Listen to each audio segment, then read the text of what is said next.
Même pas sa fille. Te jure que ce n'est pas moi. Une nuit de pluie à Abidjan, un petit garçon pleure seul dans le froid pendant que la femme qui devait le protéger le traite comme un étranger.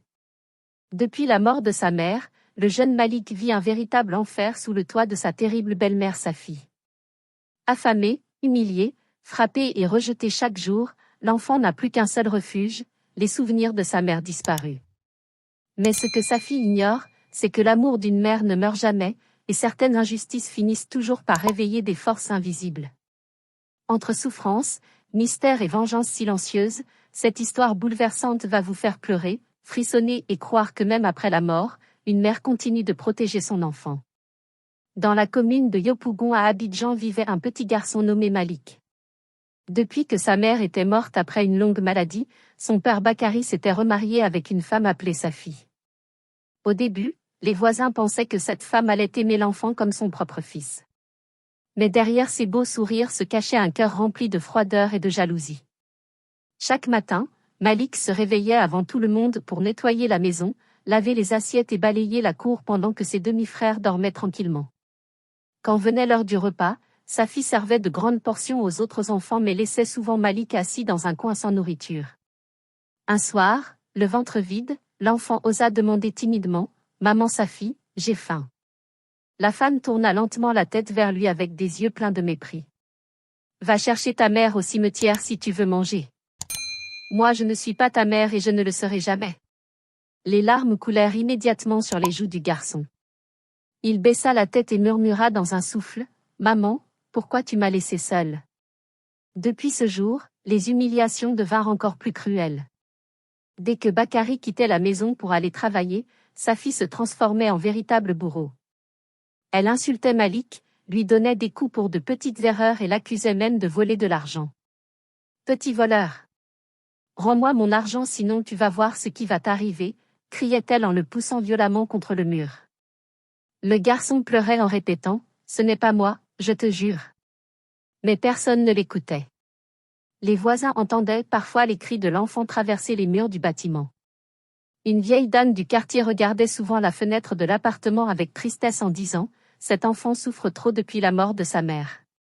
Un soir de forte pluie, Safi décida d'aller encore plus loin.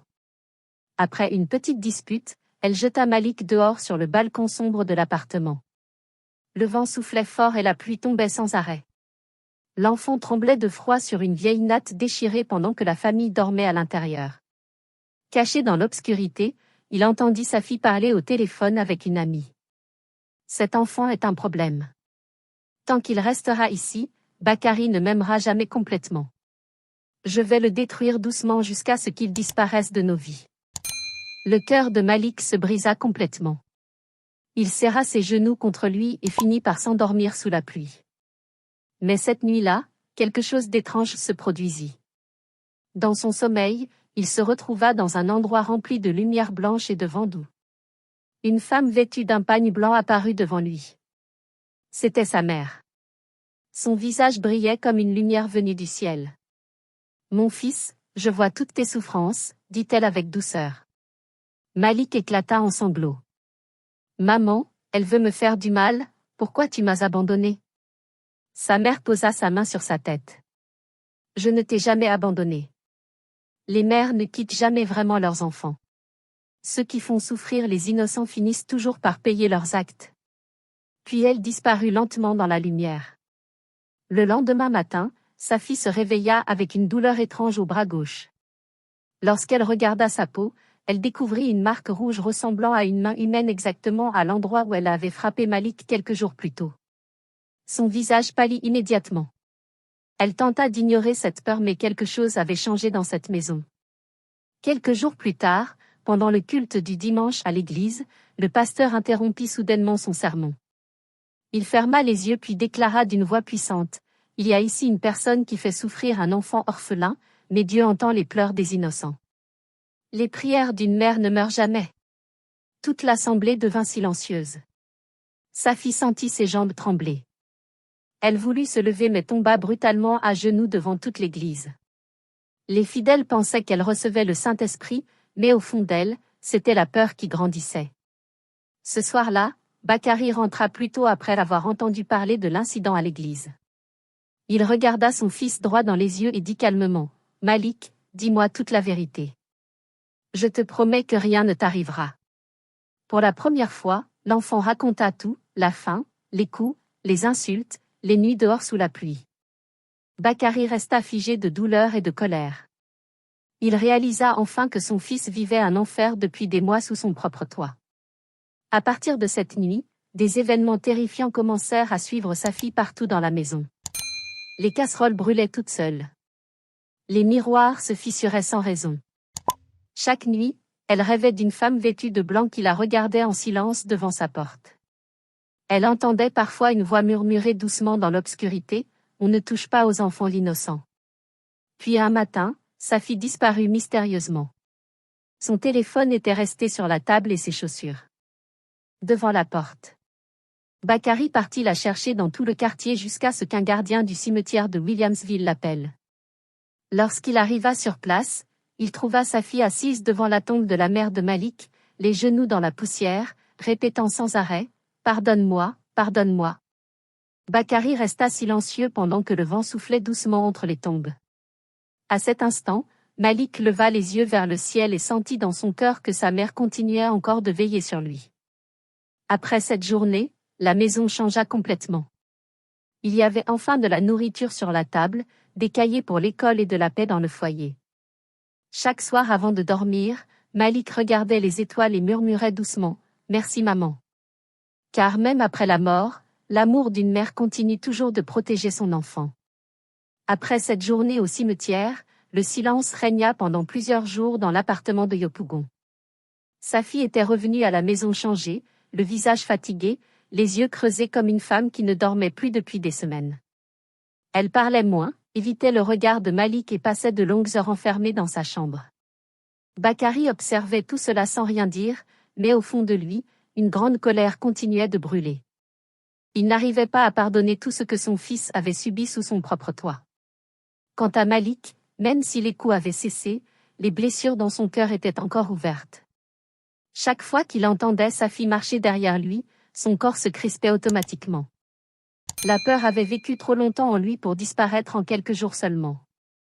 Un soir, alors que la pluie tombait doucement sur les toits d'Abidjan, Bakary s'assit près de son fils dans le salon. La télévision était éteinte. Seule la lumière jaune de l'ampoule éclairait la pièce. « Mon fils, pardonne-moi, » murmura-t-il d'une voix brisée. Malik leva lentement les yeux vers son père. C'était la première fois qu'il voyait cet homme aussi faible. « J'aurais dû te protéger, j'aurais dû voir ce que tu vivais. » Des larmes apparurent dans les yeux de Bakary. Malik hésita quelques secondes puis se jeta dans les bras de son père. Les deux éclatèrent en sanglots dans le silence de la nuit. Depuis la mort de sa mère, c'était la première fois que l'enfant se sentait réellement aimé. Mais dans l'ombre, quelque chose continuait de troubler sa fille. Chaque nuit, elle faisait le même rêve. Elle voyait une femme vêtue de blanc debout au milieu d'un long couloir sombre. Cette femme ne parlait jamais. Elle regardait seulement sa fille avec des yeux remplis de tristesse. Puis une voix résonnait dans le noir, les larmes des innocents montent jusqu'au ciel. Sa fille se réveillait alors en criant, couverte de sueur. Elle essayait de cacher sa peur mais son esprit commençait lentement à se briser. Quelques semaines plus tard, les voisins commencèrent à remarquer le changement dans la maison. On voyait enfin Malik sourire parfois en rentrant de l'école.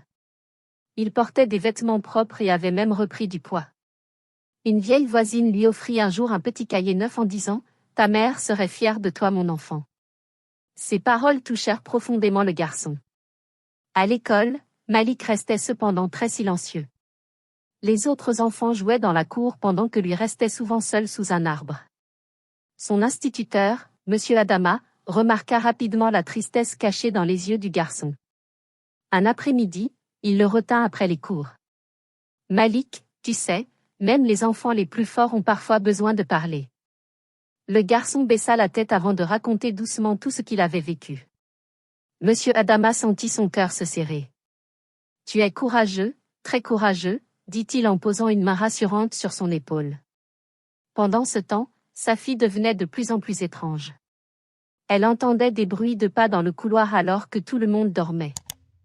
Les lumières de la maison s'éteignaient seules lorsqu'elle entrait dans une pièce.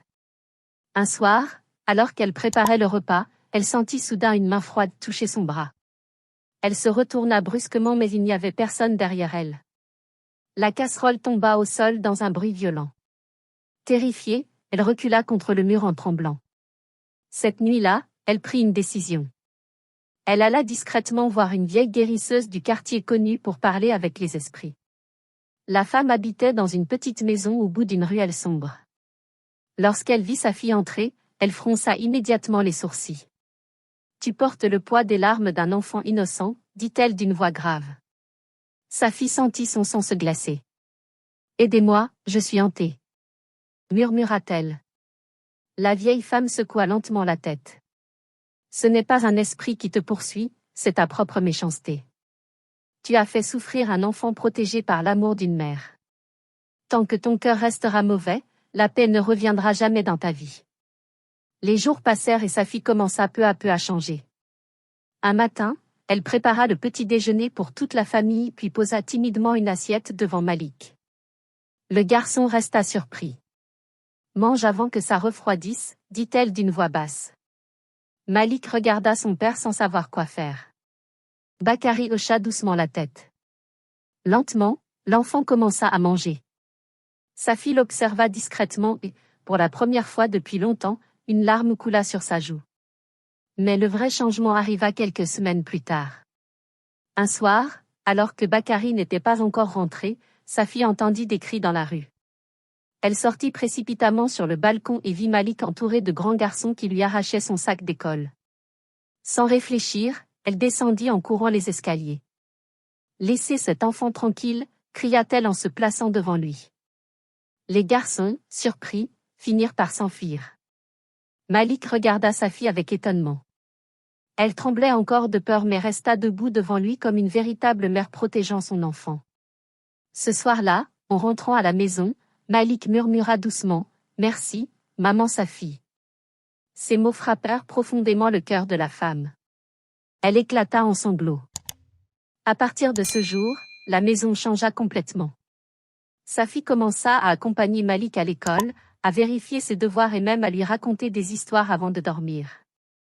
Les cauchemars disparurent peu à peu. Les phénomènes étranges cessèrent également.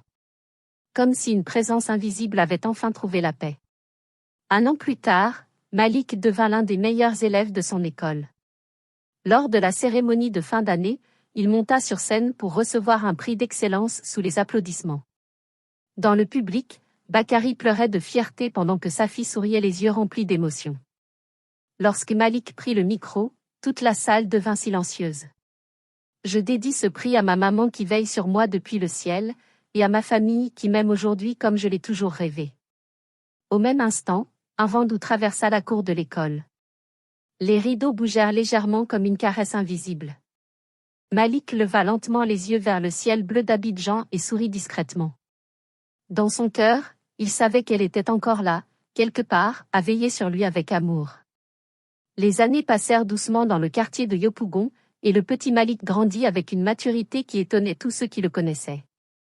La souffrance qu'il avait traversée avait laissé des cicatrices invisibles, mais elle avait aussi construit en lui une force rare. À 16 ans, il était devenu un adolescent calme, respectueux et extrêmement brillant à l'école. Les professeurs parlaient souvent de lui comme d'un exemple pour les autres élèves. Pourtant, malgré les sourires et les félicitations, certaines nuits restaient difficiles. Quand la pluie tombait fort sur les toits de la ville, les souvenirs revenaient comme des ombres. Il revoyait encore le balcon froid, la natte mouillée, les insultes et la faim qui lui serraient le ventre. Dans ces moments-là, il regardait souvent la photo de sa mère biologique posée près de son lit et murmurait doucement « Merci de ne jamais m'avoir abandonné ». Sa fille, elle aussi, avait profondément changé. La femme dure et cruelle qu'elle était autrefois semblait avoir disparu avec le temps. Elle passait désormais ses journées à protéger Malik comme si elle cherchait chaque jour à réparer les fautes du passé. Mais au fond d'elle, la culpabilité restait vivante. Chaque fois qu'elle voyait les anciennes cicatrices sur les bras du garçon, son cœur se serrait douloureusement. Un dimanche après-midi, alors que toute la famille déjeunait ensemble dans une ambiance paisible, quelqu'un frappa brusquement à la porte. Bakary alla ouvrir et découvrit un homme élégant vêtu d'un costume noir. L'inconnu demanda calmement, « Est-ce que Malik vit ici ?» Le jeune garçon s'approcha avec méfiance. L'homme le regarda longuement avant de sortir une vieille enveloppe jaunie de sa sacoche. « Je m'appelle Maître Kouamé, j'étais l'avocat de votre mère avant sa mort. Il y a quelque chose qu'elle voulait vous remettre quand vous seriez assez grand. » Le silence envahit immédiatement le salon.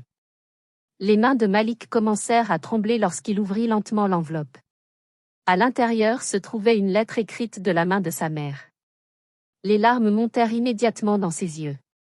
Il commença à lire à voix basse, « Mon fils, si tu lis cette lettre, cela signifie que je ne suis plus là pour te serrer dans mes bras. Mais je veux que tu saches une chose, tu es la plus belle chose que Dieu m'ait donnée dans cette vie. Peu importe les souffrances que tu traverseras, ne laisse jamais la haine entrer dans ton cœur. La bonté finit toujours par vaincre l'obscurité. » Malik ne put continuer. Sa voix se brisa sous l'émotion. Sa fille éclata en sanglots silencieux dans un coin du salon. Maître Kouamé reprit alors la parole. Votre mère avait également laissé un petit terrain à son nom dans son village natal. Elle voulait que cet héritage vous aide à construire votre avenir. Bakary resta sans voix.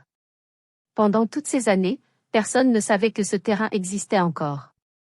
Quelques semaines plus tard, la famille décida de se rendre au village de la mère de Malik pour découvrir cet endroit oublié. Le voyage fut long. Lorsque leur voiture entra enfin dans le petit village entouré de grands arbres et de terre rouge, les anciens reconnurent immédiatement le visage de Malik. « C'est le fils d'Aminata, il lui ressemble tellement », murmura une vieille femme émue. Au centre du village se trouvait un vieux terrain abandonné envahi par les herbes hautes. C'était l'héritage laissé par sa mère. Malik marcha lentement sur cette terre avec un sentiment étrange dans le cœur. Il avait l'impression que chaque pas le rapprochait encore un peu plus d'elle. Soudain, un vieil homme du village s'approcha de lui avec difficulté. « Ta mère avait un rêve avant de mourir, » dit-il doucement. « Elle voulait construire une école ici pour que les enfants pauvres puissent apprendre gratuitement. » Ces paroles frappèrent profondément le cœur de Malik. Toute la nuit, il resta éveillé à réfléchir sous le ciel étoilé du village. Puis, au lever du soleil, il prit sa décision. « Je vais réaliser le rêve de ma mère », annonça-t-il à sa famille. Bakary sentit la fierté envahir son cœur tandis que sa fille pleurait discrètement d'émotion. Les mois suivants furent remplis de travail et de sacrifices. Grâce au terrain et à l'aide de plusieurs habitants du village, la construction d'une petite école commença enfin. Malik participait lui-même aux travaux après les cours. Les villageois furent touchés par la détermination du jeune garçon. Peu à peu, le projet grandit et attira même l'attention d'associations qui décidèrent d'aider financièrement. 2 ans plus tard, une belle école aux murs jaunes ouvrit finalement ses portes au milieu du village. Une plaque fut installée à l'entrée avec ces mots, « École Aminata, aucun enfant ne mérite de souffrir dans l'ignorance et la solitude. » Le jour de l'inauguration, des dizaines d'enfants couraient dans la cour en riant. Malik regardait la scène les yeux remplis de larmes. Il repensa soudain au petit garçon affamé qu'il était autrefois, celui qui pleurait seul sous la pluie en demandant simplement un peu d'amour. Puis une douce brise traversa la cour de l'école. Les feuilles des arbres bougèrent lentement comme une présence invisible venue bénir cet endroit. Malik leva les yeux vers le ciel lumineux et sourit doucement. Dans le silence de son cœur, il entendit presque la voix de sa mère murmurer « Je suis fier de toi mon fils ».